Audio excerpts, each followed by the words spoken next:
Hi, my name is Jeremy.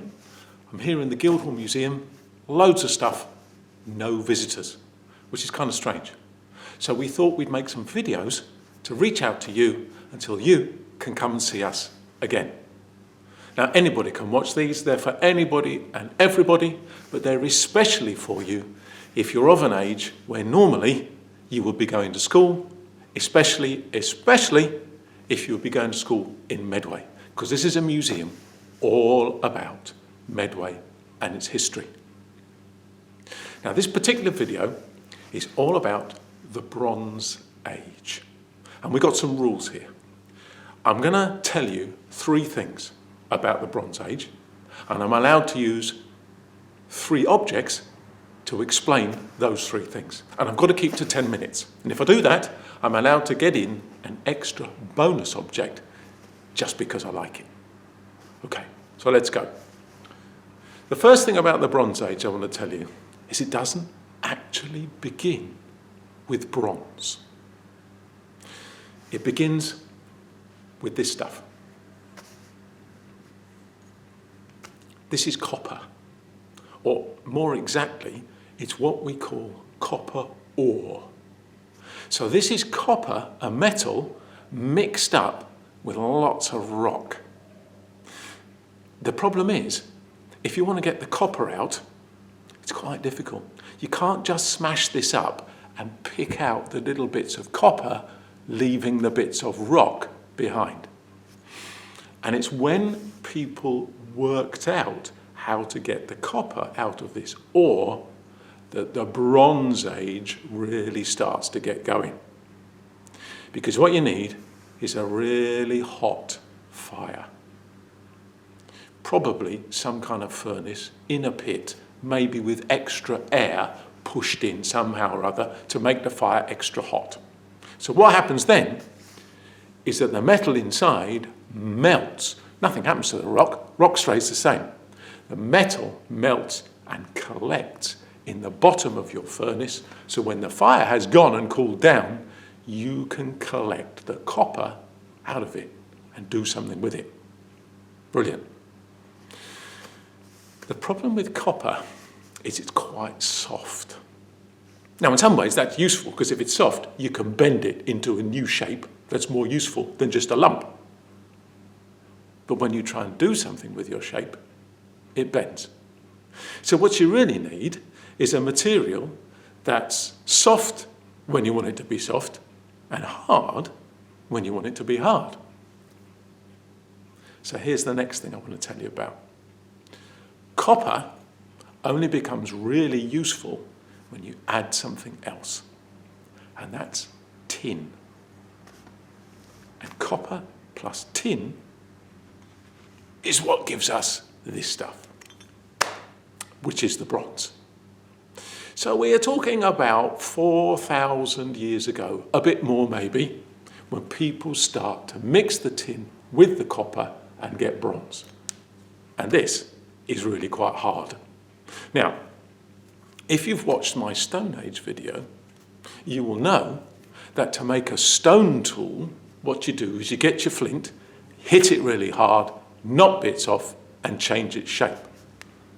The thing about bronze, you could hit this as hard as you liked, more or less, for as long as you liked, more or less, and nothing would happen.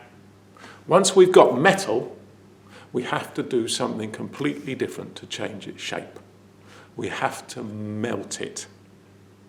So what we do, that's how we get the useful thing of soft when we need it to be soft, and hard when we need it to be hard.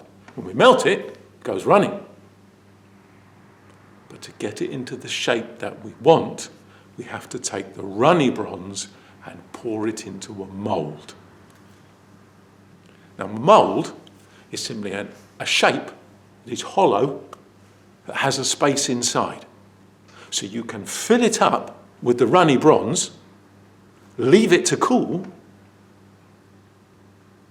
and it'll go hard, but it'll be exactly the same shape as your space inside your mould.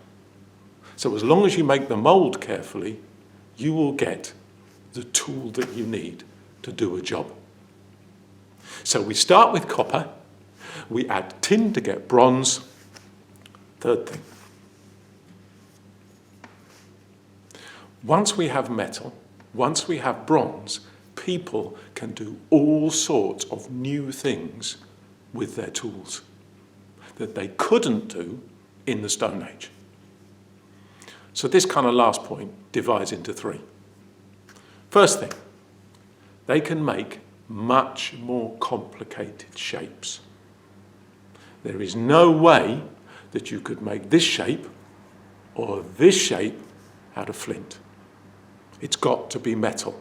It's got to be something that is moulded, or what we say, cast, in order to give you that complicated shape. So that's number one.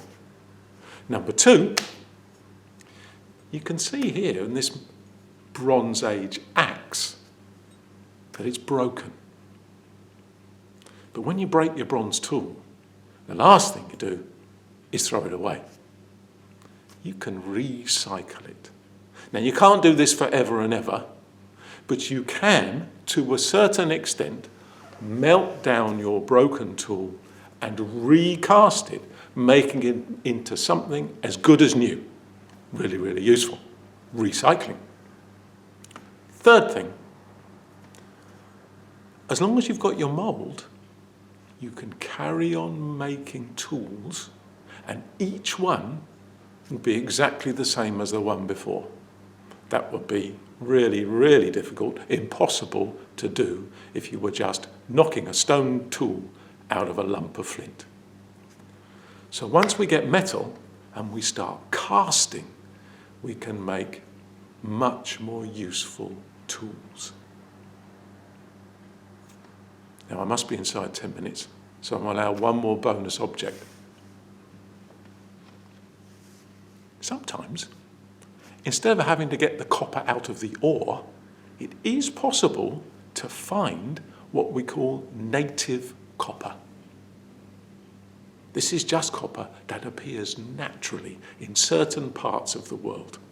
And we've got a bit in our museum collection.